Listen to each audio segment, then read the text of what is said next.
Welcome to the History of the Netherlands, where we explore the events and characters that, over time, have transformed a swamp into an amazing modern marvel. Episode 10, The Battle of the Golden Spurs. A good day to die hard. It is the hour before sunrise, on May 18th, 1302. All across the city of Bruges, men stir. Most are workers, and some are used to waking up this early. But today, they will not be going to their usual jobs. They slip out of their beds, get dressed, and gather what tools might be useful. Out on the street, they are joined by others, people who had been banished from town in the days and weeks before, but have snuck back in during the night.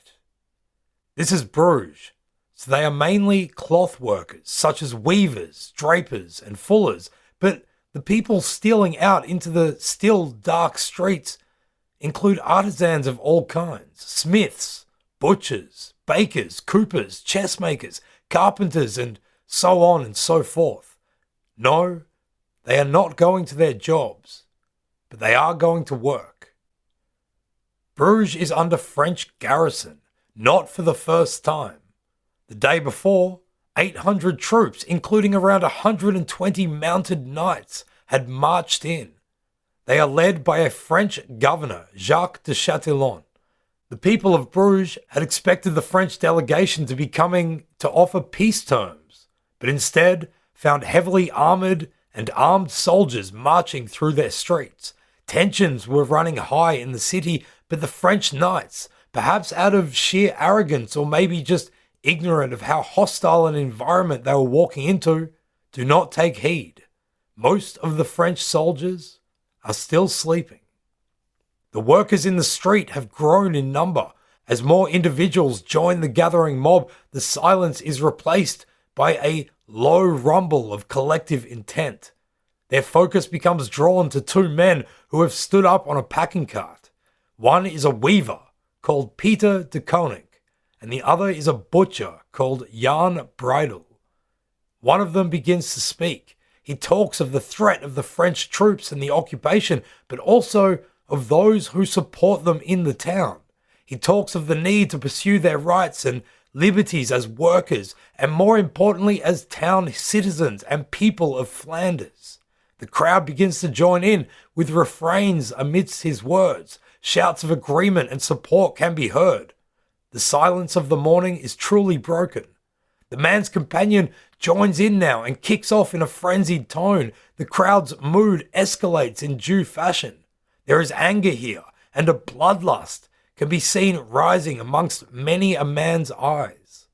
The noise and commotion has drawn the attention of nearby residents. Heads are poking out of windows. Woken babies can be heard crying, riotously roused from their slumber. And then the signal to begin can be heard over all of it. The bells of the Belfort and the others around the city begin to toll. The rumblings of the mob have become hysterical shrieks, and all its members at once disperse. Sure enough, they attract the attention of some French sentries who come out onto the streets to investigate this early hour agitation. But they stand no chance, as they don't expect a wave of weavers and other workers wielding weapons to come breaking over them. Their screams of surprise and agony join the distant cries of infants and the violent cries of rebels as they are stabbed, cut, and torn from limb to limb. The morning's work has begun, and the now rioting members of this mob quickly spread across the town. They are hunting Frenchmen and anyone who supports them. Over the following hours, as they stream across the roads and paths of Bruges, any Frenchman brave or foolish enough to confront them is cut down. Some French speakers try to hide or deny their Francophilia. The rioters therefore demand that they pronounce a Dutch phrase, schild en vriend, shield and friend. If mispronounced, then the mob gives no mercy. But it's not just the French in town that have reason to fear.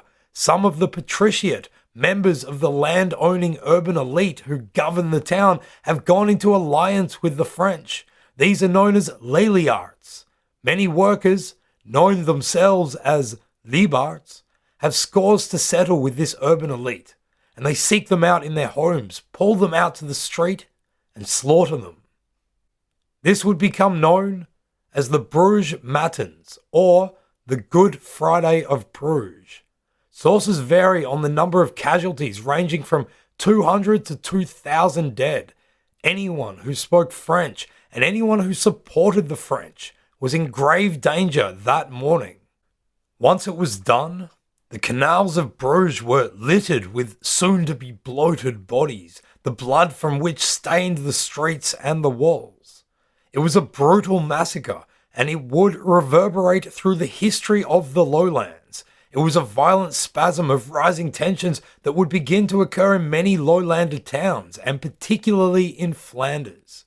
The forces of medieval urbanisation and commercial wealth had come to bear on the power struggles that had long defined this region. Not only were those struggles between the varying layers of nobility, from kings to counts to castellans, now towns and their governance were in the hands of an urban elite, and as importantly, an independent-minded working class had emerged from the common class. With the massacre that they conducted in those early morning Bruges hours in May 1302, this working class had very much entered the fray. So how did it get to this, and what would it lead to? Well, in this episode, which is going to be a hefty one, we are going to explore what led to the Bruges Matins, as well as what resulted from it. As brutal as it was, it would not be the culmination of this power struggle, but merely a prelude to the main event, which will be a bloody battle in a muddy bog outside a town called Kortrijk. But to get there, we need to fill in some details. It's important to remember that the hierarchy of temporal power in feudal societies was shaped like a pyramid, with the king or the emperor at the top, followed by the upper nobility, princes, dukes, counts, margraves, followed by the lesser nobility, knights and castellans and lower lords, followed by everybody else. Those above bequeathed land to those below in exchange for their obligation and military service. In previous episodes, we have talked quite a lot about the upper nobility, the various counts and dukes and kings and emperors, but we haven't spoken much about knights as of yet. Life in Europe around these times was incredibly violent. The lack of any real central authority controlling things meant the power was generally wielded through the sword. If you were the lord of a certain area, like the count, you would give out the right to exploit the land to lower nobles, knights, who in exchange would be obliged to offer you military service. Being a knight was expensive. First of all, you needed a war horse, preferably a really big and powerful one, a destrier. These massive animals were decked out with armor plating, which could weigh up to 40 kilograms, and would sometimes have spikes sticking out of it with which to annihilate any enemies they trampled over. But those horses were cumbersome to ride, so when traveling around from place to place, knights would also need at least one other smaller, more comfortable horse. Add to that your armor, your chainmail, your helmet, your sword, your lance, your spurs, and you're looking at a really costly exercise. But it doesn't end there. Getting into all that armor takes ages and requires help. You need a breastplate stretcher. You would also need to lug all that equipment around, so you would have to have several servants and a squire to help you with all of that. But of course, then you also had to supply those servants and your squire with tents, food, and all the other living essentials, as well as your banners with which to show off from which house you came and to whom you owed your allegiance. So to be a knight, you needed cash. As this was a violent era, there was a very high chance that your life would end at the point of a sword, so you also needed to be skilled in battle if you were going to survive long enough to try and move up the feudal ladder. On top of regular training, knights would take part in tournaments tournaments would be grand affairs that would be hosted by lords in the grounds outside of castles. Here, knights were invited to take part in war games in which they could demonstrate their military prowess, often through a melee or by jousting. A melee would either consist of two teams of horsemen clashing into each other and trying to break each other's ranks, or an all-in battle royale in which knights would fight either on foot or on horseback. The aim would be to defeat your opponent and hold them for ransom, as a nice way to make back some of the many costs which being a knight incurred. Jousting saw two knights on horseback charging at each other with their lances leveled, trying to smash the opponent off their horse. At the end of the tournament, huge feasts would be held and prizes would be awarded to the bravest and the best fighters. The French word for a knight is chevalier, and it is from this that the word chivalry derives. The idea of chivalry developed around the 11 to 1200s, often encouraged by the church to try and moderate military bloodlust and promote some kind of ethics within warfare. So knights would be bound by oath to honor their overlord and were encouraged to take prisoners rather than kill unarmed opponents, especially other knights. We've already mentioned an early example of how the church tried to bear influence on knighthood in episode 6, where we talked about the peace and truce of God, which tried to limit the abuses knights would inflict on commoners. It was for chivalric reasons that knights would try not to kill each other, not only in tournaments, but also in battle. If an opposing army was routed, knights would often prefer to capture their opponents and hold them for ransom, rather than finish each other off. This, along with many other aspects of feudal society, helped to develop a kind of knightly arrogance in which they would see themselves and each other as above the commoners. Commoners could be ridden down with no issue, but other knights? No, they were like you, and they deserved honor and mercy. Since it cost so much money to be a knight, many people chose not to take on the prestige of that title and would instead just fight as mercenary armored cavalry. These would often be people who, although they didn't have the funds required to be a knight, could still fight and would be available for hire to bolster medieval armies. Also available for hire would be mercenary pikemen, foot soldiers, archers, and crossbowmen. Finally, and especially in Flanders and the lowlands, armies would be supplemented by the civic militias of the towns. Each town would have its own militias, and they would be used to patrol the city walls and keep guard over the towns to ensure security. Any man living in a town or city could be called upon to take part in the militia, and although the militias would maintain arsenals of weapons, most people would have kept their own weapons and armor at home. Each guild in a town would be required to give a certain amount of their members to the town militias, depending on the size of the guild. The biggest caveat with the town militias is that they were not allowed to fight in wars outside of the count's own territory without the explicit permission of the town councils. Flemish armies were used in all sorts of different theatres of war over the 1200s, particularly as mercenaries in wars in England, but also in campaigns fought by Flanders in Holland and Hainaut, but any members of the city militias were only there upon the express permission of their councils. At this point, you could be forgiven for thinking, over the last episode and this one up until now, that you accidentally subscribed to the History of Flanders podcast. Excuse us for this, as we've just had to convey some pretty big trends and forces, and Flanders honestly was the most emblematic of those during these times. If you cast your mind back several episodes, you'll remember that the title of Count of Flanders was passed down a very long sequence of guys, regularly called Baldwin. In around 1205, Baldwin the Ninth was one of the leaders of the disastrous Fourth Crusade. He was a popular leader. He got himself elected as the new Latin emperor, but was also captured by Bulgarians in battle and died in prison. In the lowlands, he left two young orphan daughters. The eldest, at age 6, was Joan. She became the Countess of Flanders and Hainaut until her death in 1244. Her younger sister Margaret, meanwhile, was married off by their liege lord, the King of France, to a guy called Burchard of Avesnes. She was 10 years old. Burchard of Avesnes spent several years as the bailiff of Flanders, trying to fully legitimize the marriage. Margaret bore him a son called John, but her older sister Joan, as the Countess of Flanders, hated the whole thing and had tried to prevent the marriage. Finally, she managed to have it annulled in 1215. Burchard resisted with force, however, and through his own political wranglings, backed himself into a corner in which he was finally imprisoned by Joan before being beheaded in 1219. Margaret was finally free.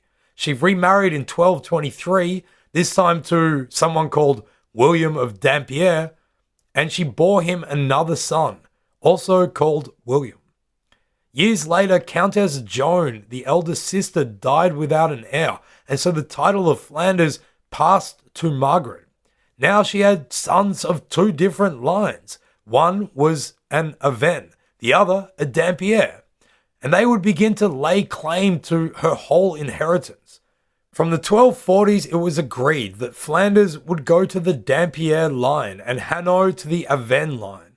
But this angered both families, and so their ongoing quarrel over the matter took up the imagination of wider lowland political affairs while everyone waited for Margaret to die. But this didn't happen until she reached the ripe old age of 77 in 1280. So each party had about 4 decades to lay plans for their power plays.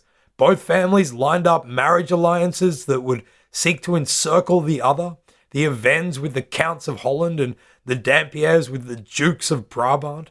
But as these were violent times, violence was often also a legitimate solution to problems and problematic people. William of Dampierre, Margaret's son, attended a tournament in Trazegnies, or as we call it in Australia, Trazegnies, in 1250 and was murdered. His brother Guy, at around 25 years old, would be the joint Count of Flanders with his mother for the next half century or so. Guy turned his attention pretty quickly to the problem of the Avesnes, his cousins, and so went about purchasing the title for the Marquisate of Namur. Unfortunately for these plans, the person with the title for Namur did not actually rule Namur. This was done by Henry V of Luxembourg, who took umbrage at this new claimant.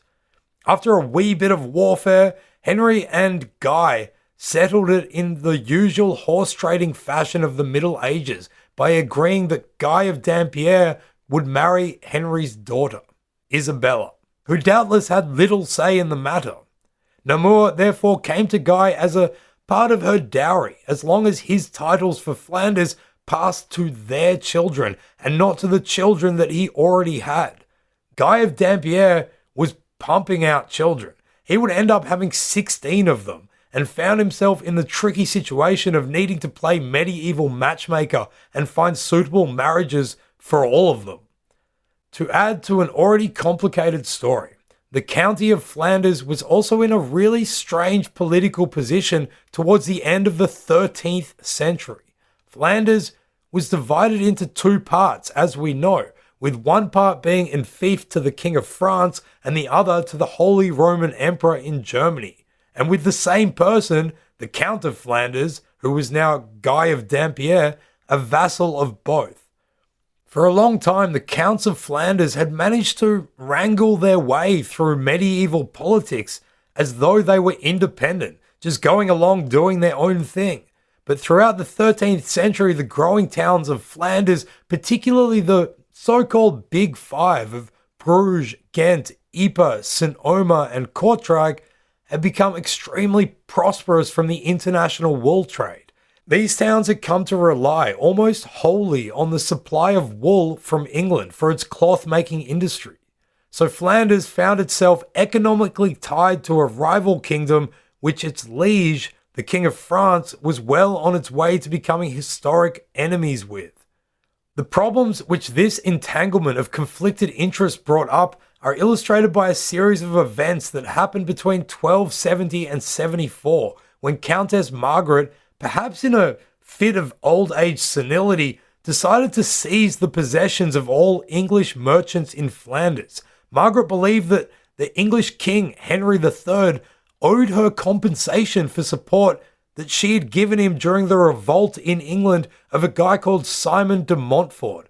Margaret had allowed Henry's wife, called Queen Eleanor, to stay in the town of Dummer, nearby Bruges, and use it as a base from which to recruit mercenary soldiers to fight in Henry's army. Henry, however, believed that since the soldiers were mercenaries and not knights, which had been provided out of feudal obligation, he didn't owe her anything. So in retaliation, Henry and his son Edward I seized the goods of Flemish merchants in England and halted the export of all English wool to Flanders. This had a crippling effect on the towns and cities of Flanders, which required English wool in order to survive, and led to a huge amount of pressure being put on the Countess from the big cities to find a resolution to this issue.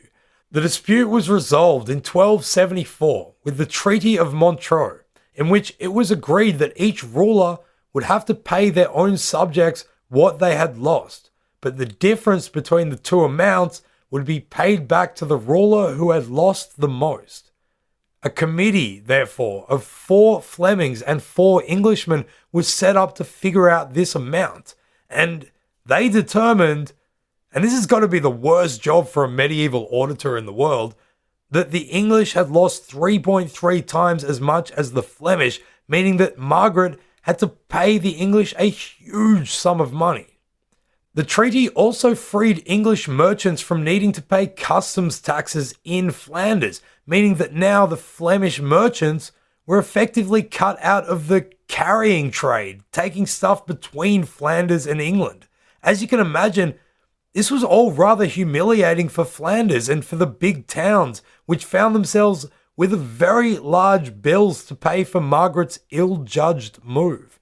She abdicated as Countess of Flanders in 1278 and then died 2 years later. Inside the towns, the economic problems of Flanders began to tear apart the balance of power, and political unrest exploded in many of them over the next 2 decades, as the various groups within the towns, like the patriciate and the guilds, started to openly clash with themselves and with each other in their attempts to grasp onto the reins of power. Riots and revolts broke out in Bruges and Ypres in 1280, known as the Moor-Lamé and the Cockerule, as well as other disturbances in Ghent in 1275 and up until 1280. While the circumstances which led to the uprisings were different in each town, historians often used to lump them together under the umbrella of social revolutions by the members of the lower classes, such as the guilds against the patriciate and against the Count of Flanders. More recent studies, however, suggest that actually it was more a case of different members of each class manipulating and using each other and opportunistically picking sides as the situations unfolded to try and gather the best outcomes for themselves that they possibly could. Basically, Flanders was suffering from extreme political infighting at pretty much every level of society possible. In 1285, a 17-year-old boy was crowned King Philip IV of France. Philip the Fair. He had ambitions extending beyond his inherited domains, and particularly as regarded his realm's relationships with England and Flanders. In 1294, war broke out between France and England over the areas of Gascon and Aquitaine, way down in the southeast of what is today France, but which at this point were territories controlled by the English King Edward I. Flanders, with all the aforementioned issues bearing down upon it, and stuck as it was between the two great powers, would not escape any of this unscathed. By this time, Guy of Dampierre had forged a more amicable relationship with the English king than his mother had done, but this had greatly displeased his actual liege lord, the young King Philip IV of France. In 1294, he arranged a marriage alliance between himself and the English monarchy by affiancing one of his many daughters to the Prince of Wales. For this, he and two of his sons were imprisoned by the French king until he renounced the marriage. His daughter was also imprisoned, but even after the marriage was cancelled, was not released, and would remain in prison for the remainder of her life. Lucky her. Philip IV then tightened his grasp over Flanders. He ruled that only French coin could be used in the territory and that Guy must devalue other currencies from England and from the Holy Roman Empire. Then, he confiscated all precious metals, redeemable only by French coin, and in 1295 put an embargo on English goods. Philip IV was a clever politician, and he understood that his strongest move against the Flemish count was to hit him in the woolly bits. He gave Flemish cloth a monopoly in French markets, but he also gave Guy the benefits of the trade embargo on England. Whatever was confiscated from English ships, Guy could keep. This turned the town people, whose livelihoods depended on the wool trade with England, against Guy. The tensions between Flanders and France only continued, and they got worse in the beginning of 1296, when Guy of Dampierre tried to annex a city called Valenciennes in the territory of Hainaut, which was ruled by his half-sibling family, the Avens, to Flanders. In response, Philip IV ordered Guy to Paris, where, in front of representatives of the big 5 cities of Flanders, he had his territory officially stripped away from him, but then returned in exchange for a massive fine. Guy also agreed not to retaliate against the Flemish towns which had chosen to align themselves directly with the French king, thus bypassing his authority as count. All of this just inexorably pushed Guy into a corner, and in early 1297 he renounced his loyalty to the French altogether and went to seek an official alliance with the English. The response was brutal. Philip declared Flanders annexed to France. Guy tried his best to keep the cities under his control, dissolving the town council of Ghent and replacing it with allies of his own. In June 1297, Philip then sent his army of knights, town infantry, and mercenaries to bring Flanders to heel. Guy raised his banners. Around 43 banner lords, leading units of around 20 nobles, were joined by around 2,000 common foot soldiers, and in August they all marched off to meet the French at a place called Boelskamp. The Flemish army was absolutely destroyed. A little bit over a week after this heavy defeat, the English King Edward I landed in Flanders in the town of Sluis at the head of an expeditionary force. He had the intent of giving assistance to the Flemish against the French. He marched towards Ghent, where Guy was holed up in the castle of the Counts. The French kept rampaging through Flanders, taking towns and cities, and in September 1297, the aldermen of Bruges turned against their count and aligned themselves with France. By the end of that year, a 3-year truce was agreed between the French and Flanders. During this détente, Philip IV used many of his wily tricks to undermine the military strength of Guy. He bought off his knights and other nobles, promising them much reward for switching their allegiance to France. He then secretly conducted a separate peace with Edward, who, according to the terms of this peace, took his expeditionary force and set off to go and kill some Scots, as English kings have often been wont to do. The Franco-Flemish truce concluded in 1300, and immediately the French invaded again. Guy was now abandoned by the English, as well as many of his lords and knights. He had barely 100 left. He was unable to defend against the French and surrendered. Along with his son and about 36 family members, he headed off for Paris to plead his case. All of them were thrown in prison. Flanders was now officially a part of France. Philip IV appointed a French knight called Jacques de Chatillon as his governor in charge of a full-on military occupation. Our podcast is about to be militarily occupied by some advertisements. Thankfully not in French, and only for a minute or so. but once they're all over, we'll be back to sow rebellion and dissent amongst the Flemish.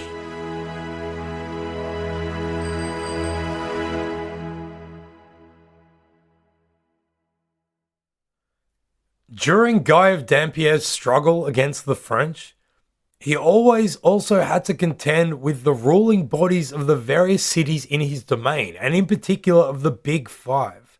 Because of the political wranglings between the Count and his French liege lord, many of the urban patriciate had sided with the French, given the economic benefit to them of doing so.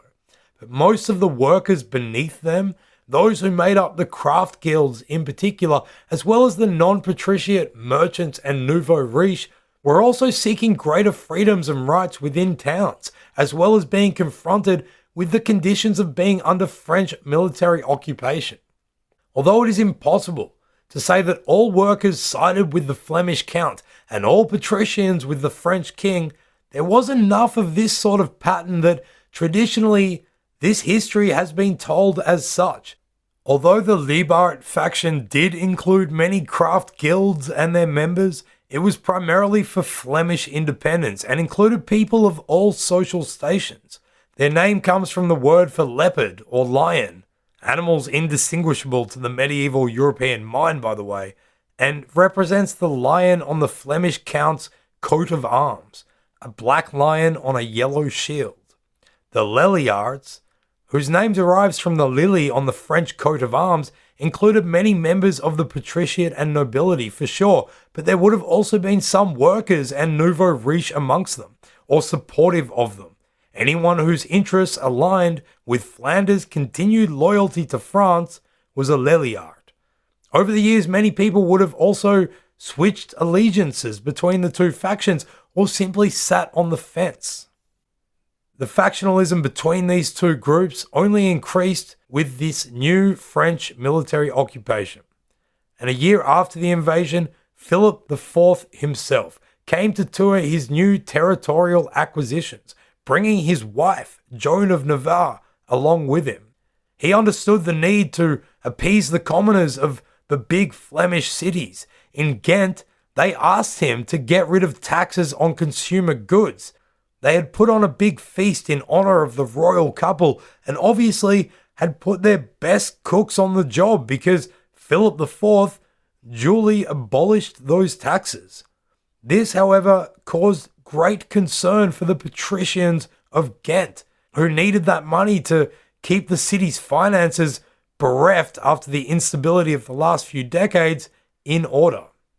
The patricians of Bruges didn't want to face the same problem as those in Ghent, so when it came their turn for a royal visit, they forbade commoners from asking serious questions to the king and made it punishable by death were they to do so. Even worse, the guilds were the ones given the bill to pay for the royal visit to the city. As Philip and his queen Joan passed through the city, they were therefore met with crowds of people standing in absolute silence. The French queen was also shocked at how well dressed all these silent people were, given how clothing was such a signifier of social status at the time, and most of them were commoners.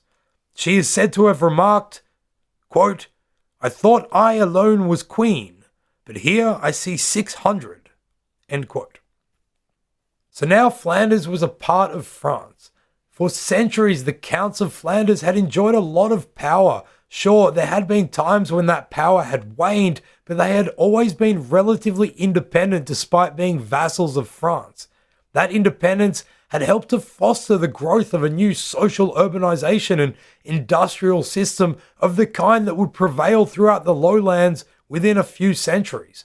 But the Counts of Flanders this time had been unable to curtail the power of the French king when push finally came to shove. However, this new kind of urbanized society would absolutely push back. The new governor, Jacques de Chatillon, had a typical knight's distaste for the lower classes, and his unfair treatment of them rankled the strong working class craft guilds, who also, remember, operated urban civil defense with their town militias. Although many would have been no great lovers of the Flemish count, they came to hate the French and those who supported them even more. In June 1301, the craft guilds of Bruges, led by the weaver and the butcher that we mentioned at the beginning, Peter de Koning and Jan Breidel, infuriated by the insult of having to pay for the king's visit to the town, simply refused. The Leliart faction imprisoned them, only for a mob of their supporters to break them out. When the French arrived to restore order, the rebels were exiled from the city, and de Chatillon demanded that the walls of Bruges be torn down. Tensions were high, making the most of the pandemonium. Two of Guy of Dampierre's sons, the Count of Flanders, who's still imprisoned in France, John and Guy of Nemours, returned to Flanders and went about stoking the anti-French sentiment which was beginning to build amongst the lower classes. They became the symbol of independent Flemish counts, and it was around them that the Leibards began to rally. At their command, Peter de Koning led a force of Leibards back into Bruges and took it over again in December 1301. As if all of this wasn't already enough, 1302 began amidst a very harsh winter, and food shortages struck the cities of Flanders. In April, the patricians of Ghent asked de Chatillon's permission to reintroduce taxes on food, which he gave. But the next day, in response, the craft guilds of that city declared a general strike, and in the ensuing riots, several patricians were murdered, while hundreds of other Leliards found themselves trapped in the castle of the city. With Ghent seemingly on the way to being taken over by the anti-French Leibards, de Chatillon marched upon it with an army, and when he got there, pulled an epic U-turn in policy, got rid of the taxes, and punished those who he had allowed to bring them in the first place. Thus, Ghent was pacified, and would actually play no major role in the conflict which was about to erupt. Now de Chatillon's big problem was Bruges, and it was in that direction that he turned his attention once more. With his force of 800 soldiers, including 120 knights, he marched towards that town. The common people of Bruges, showing that they didn't really care about the whole Leliart and Leibart factional differences as much as they did about staying alive, kicked out de Koning and submitted to the French governor. They had expected that by making such a gesture, de Chatillon would also arrive making overtures of peace towards them. Instead, as we mentioned at the very beginning of this episode, his entry into the town was militant and an exhibition of his full fighting strength. This French knight was making a statement to the people of these uppity cloth towns, people he quite frankly saw as peasants, that now he alone was in charge. And that is how we got to where we found ourselves at the beginning of this episode. Remember that the people of Bruges have been putting up with the consequences of this muscle flexing by France for over a decade and a half, and the feeling inside the city, which had just opened its gates to the French, seems to have gone a full 180-degree switch overnight. So it was that in the wee hours of the morning, when Leibart leaders like those guildsmen Peter de Koning and Jan Breidel returned to the city, they were joined not only by their supporters, but also by many others, including some who must have helped kick them out before. Now, however, what was in vogue was to be anti-French, and so mob violence erupted, with many workers and anti-French sympathizers massacring anyone supporting this French tyranny. Into the whole great hotbed of geopolitical, economic, and social upheaval that had been developing between the heavyweights of France, Flanders, and England, and amongst the scheming and plotting of other nobles and the urban ruling patriciate, jumped parties of workers, willing to kill for their own rights within it all. De Chatillon only managed to escape the violence that was the matins of Bruges by dressing up as a commoner and sneaking away, which must have really irked his haughty French chivalric honour. Following the 18th of May and the Bruges Matins, or the Good Friday of Bruges, a line had indeed been drawn in the boggy Flemish mud. The pressure-building years of toing and froing between the various agendas of all interested parties had come to a boiling point.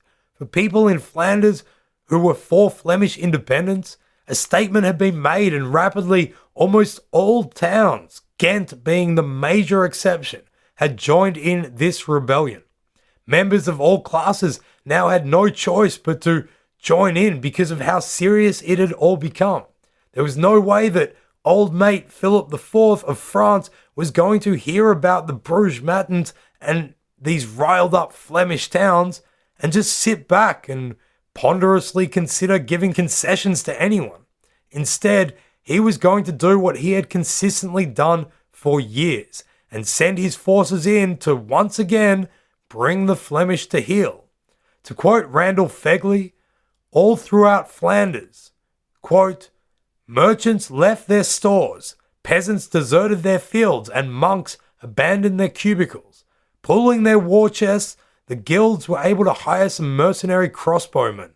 Perhaps as high as 10% of Bruges' population headed for battle. After the Matins, everyone realized that the rebellion was unique. It was no longer a quarrel between two lords, but an entire people resisting a king. End quote. The main French stronghold was the nearby town of Kortrijk, so it was there that this hastily composed army of town militia and commoners, random mercenaries, and a few knights, all led by the sons and grandsons of the still imprisoned Count of Flanders Guy of Dampierre, headed towards. The town was still garrisoned by French soldiers, who hid behind its walls and presumably shouted obscenities at the Flemish, such as "Ablomanosatieu" and "Your mother was a hamster and your father smelt of elderberries."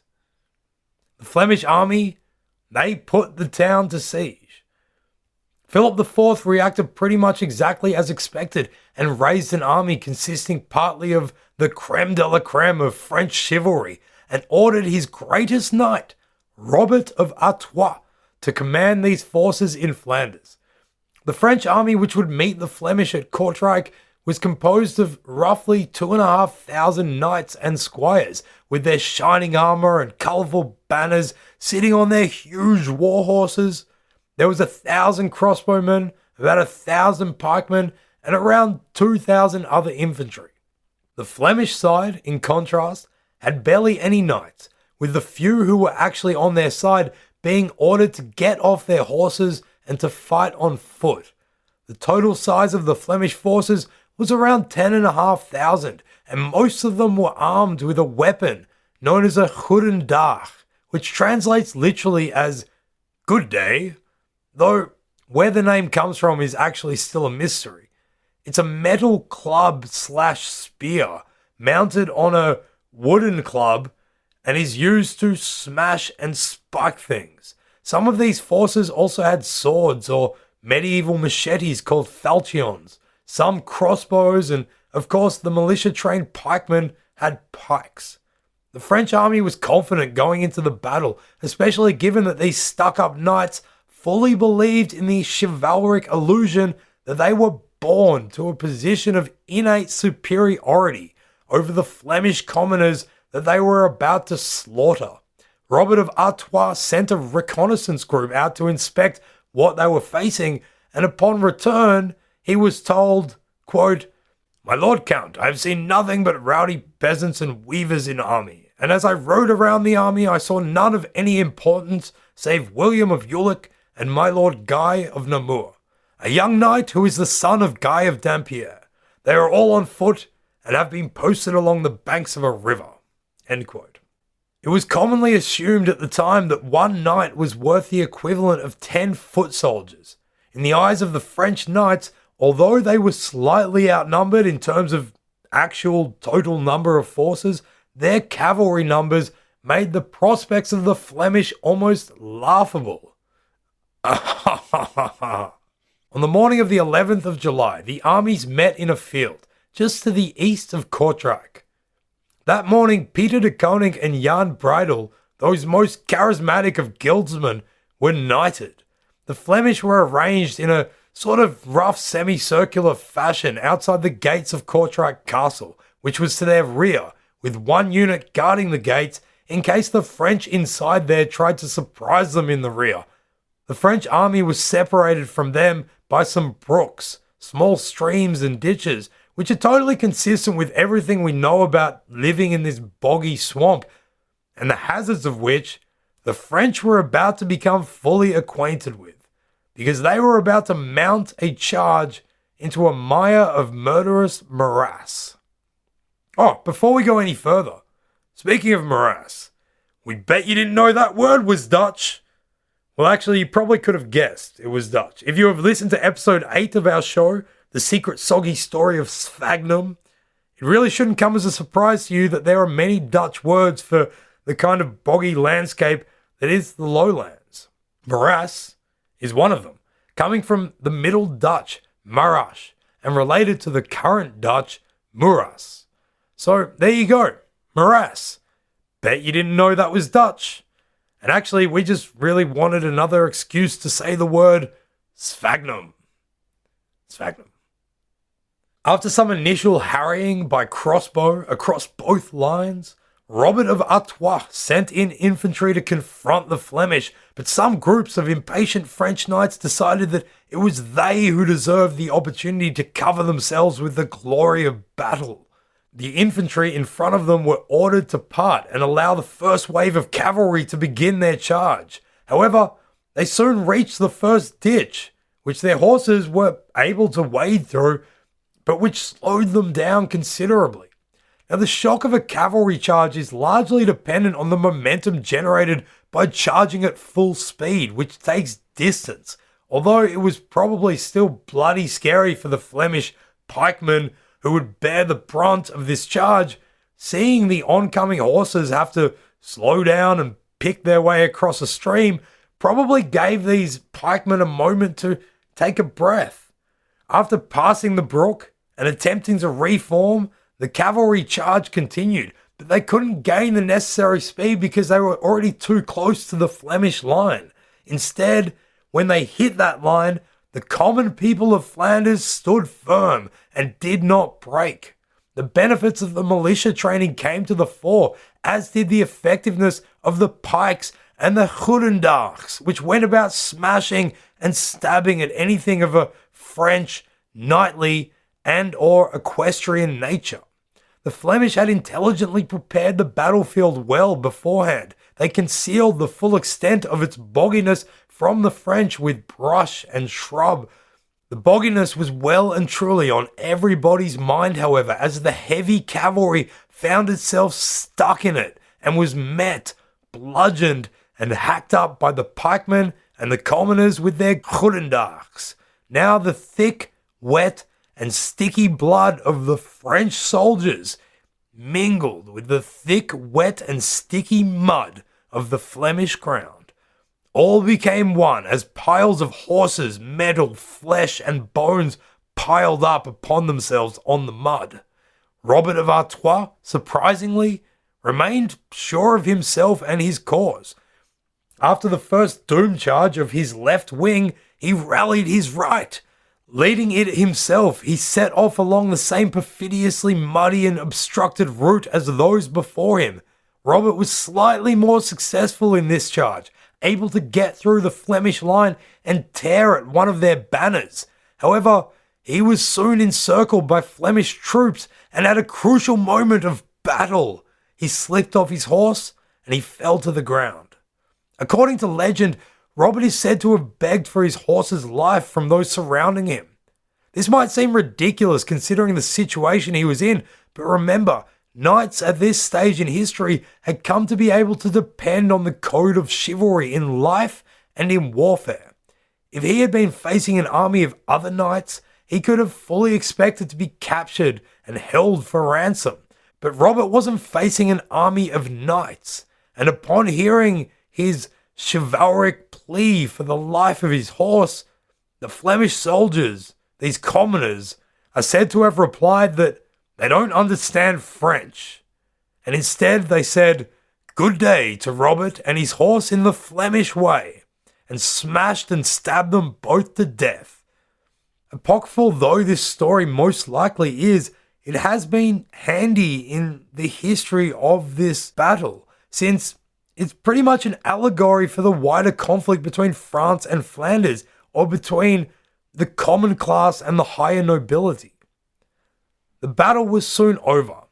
This had all happened over the course of a few short hours, and it quickly became apparent to the French army that they were completely screwed. They began retreating. Before the battle had started, the Flemish had been ordered, in contrast to all military norms of the time, to take no prisoners.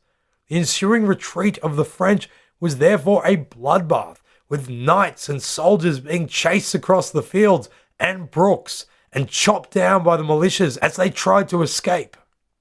The Flemish battle cry throughout had been Vlaanderen de Leeuw, Flanders the Lion, and many retreating knights, especially some Dutch speakers from Brabant, for instance, who had been fighting with the French, tried in vain to save their lives by repeating it. But anybody wearing spurs had clearly been on a horse, and so had clearly been fighting for the French. So despite their protestations and mimicry of this Flemish battle cry, they too were cut down. This was the first known battle in history where an army of foot soldiers defeated an army of knighted cavalry. More than 1,000 French were killed in the battle, including 75 important nobles. The morning after, the victors scoured the battlefield, and they collected the spurs of the fallen French knights and hung them in the nearby Church of Our Lady. Many of them were cast with gold, indicating the knightly rank of the fallen. It was from this that the battle gets its name, the Battle of the Golden Spurs. The effects of this battle rippled out over Europe. Even the Pope, Boniface VIII, was woken from his heavenly slumber. Such was the importance of the news. It was thought to have been impossible that such a military engagement could yield such a result. Yet it did. Shortly after the battle, the anti-French Liebaerts faction established itself in power in all the Flemish towns, including Ghent, which had remained neutral. And from this time onwards, guilds, who had fought so viciously in the battle, would establish themselves in positions of power on town councils. No longer would they be excluded as they had been. Although the French would strike back against Flanders in the coming years, and there would be plenty of fighting still between both the Liebaerts and the Leliaards, the medieval county of Flanders would not be annexed by the French again. The conflict between the Liebaert and Leliaert factions would be echoed in the various territories of the lowlands over the next 2 centuries, as guilds and their militias clashed with nobility and the urban elite, just as they had done in Flanders. The Count of Flanders, Guy of Dampierre, died whilst still imprisoned in 1305. Following this, his eldest son by his first marriage, Robert of Bethune, was released from French custody and became the new count. He was given a couple of concessions by Philip IV, namely that he could justify himself to peers rather than to the French Parlement, and also that he could crack on fighting with his half-sibling family, the Avens, who were by now ruling Holland. But that story is for another day. Most importantly, the Battle of the Golden Spurs became a symbol for a Flemish identity. This would be used in various ways throughout the centuries, right up until today. If you go to the main square in Bruges, for instance, you will see a statue of 2 men. That's the weaver and the butcher, Peter de Koning and Jan Breidel. Those men who had organised a massacre have since been celebrated as Flemish national heroes.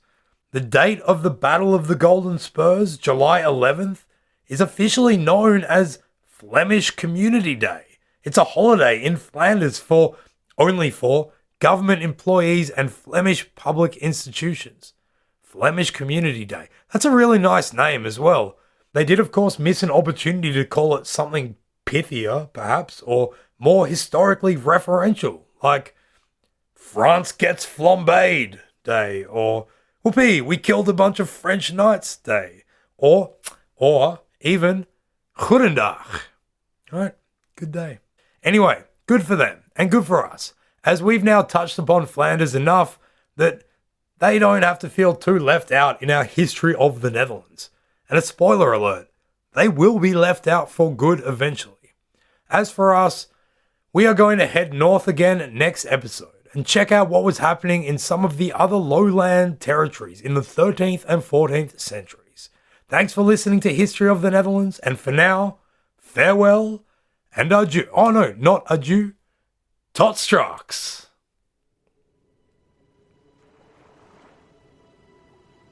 Thanks for listening to History of the Netherlands. You can get detailed show notes at our website, historyofthenetherlands.com. From there, you'll be able to find other podcasts and projects that we've created.